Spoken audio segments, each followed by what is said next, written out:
जय श्री कृष्ण सभी को, राधे राधे। तो आज है मोहिनी एकादशी। पौराणिक कथा के अनुसार जब समुद्र मंथन हुआ तो भगवान विष्णु ने मोहिनी का रूप धारण करके असुरों को अपने मोह माया में जाल में फंसाकर सारा अमृत देवताओं को पिला दिया था। कहते हैं जिस दिन भगवान विष्णु ने मोहिनी रूप धारण किया था उस दिन वैशाख शुक्ल पक्ष की एकादशी तिथि थी। यही वजह है कि इस एकादशी को मोहिनी एकादशी कहा जाता है। तो आइए हम मोहिनी एकादशी की कथा का आरंभ करते हैं। धर्मराज युधिष्ठिर कहने लगे कि हे कृष्ण, वैशाख मास की शुक्ल पक्ष की एकादशी का क्या नाम है तथा उसकी क्या कथा है। इस व्रत को करने की विधि क्या है, यह सब मुझे विस्तार पूर्वक बताइए। तब श्री कृष्ण कहने लगे कि हे धर्मराज, मैं आपसे एक कथा कहता हूँ जिसे महर्षि वशिष्ठ जी ने श्री रामचंद्र जी से कही थी। एक समय श्री रामचंद्र जी बोले कि हे गुरु, कोई ऐसा व्रत बताइए जिससे समस्त पाप और दुखों का नाश हो जाए। मैंने सीता जी के वियोग में बहुत दुख भोगे हैं।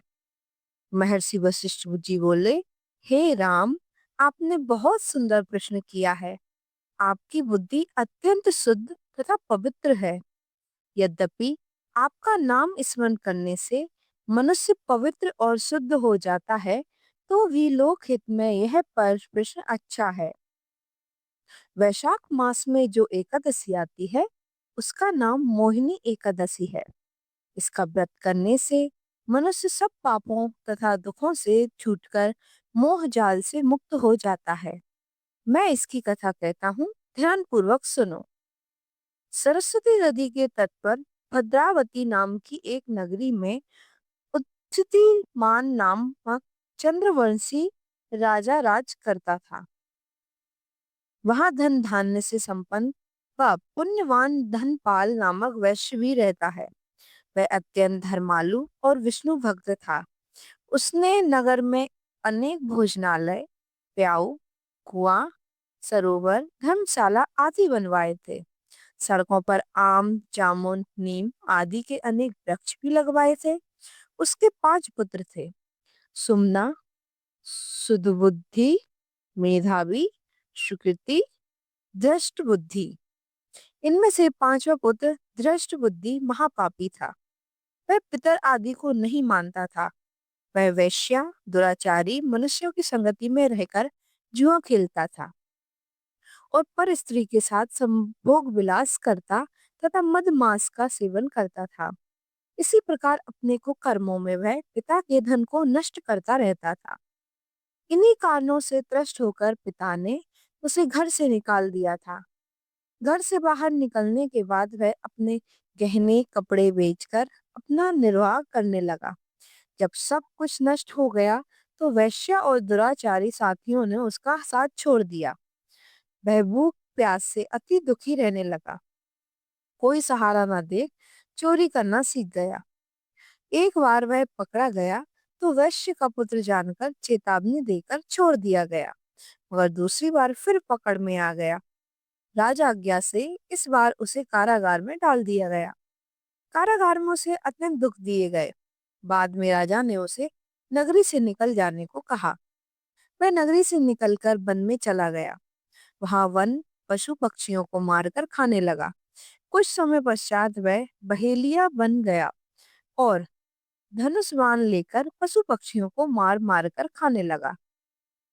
एक दिन भूख प्यास से व्यथित होकर वह खाने की तलाश में घूमता हुआ कौंडिन्य ऋषि के आश्रम में पहुंच गया।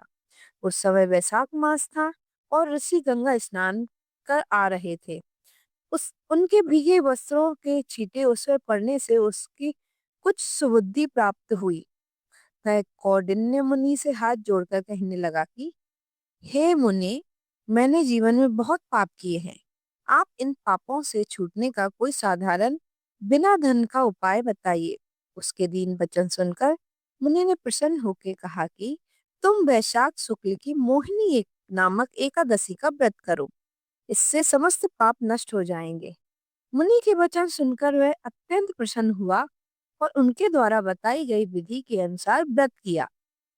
हे राम, इस व्रत के प्रभाव से उसके सब पाप नष्ट हो गए और अंत में वह गरुड़ पर बैठकर विष्णु लोक को गया। इस व्रत से मोह आदि सब नष्ट हो जाते हैं। संसार में इस व्रत से श्रेष्ठ व्रत कोई नहीं है। इसके महात्म्य को पढ़ने से अथवा सुनने से 1000 गौ दान का फल प्राप्त होता है। ओम नमो भगवते वासुदेवाय नमः। इस दिन आप विष्णु भगवान की पूजन कीजिए, व्रत करिए। व्रत में आप अन्न नहीं ले सकते, आप फलाहार कर सकते हैं, 1 टाइम 2 टाइम, ये आपकी मर्जी है। पर अन्न ना तो आपको स्वयं खाया जाता है, ना घर में बनाया जाता है और ना ही किसी को खिलाया जाता है। इससे पाप समझा जाता है। तो आशा करती हूँ आपको यह कथा अच्छी लगी है। ओम नमो भगवते वासुदेवाय नमः।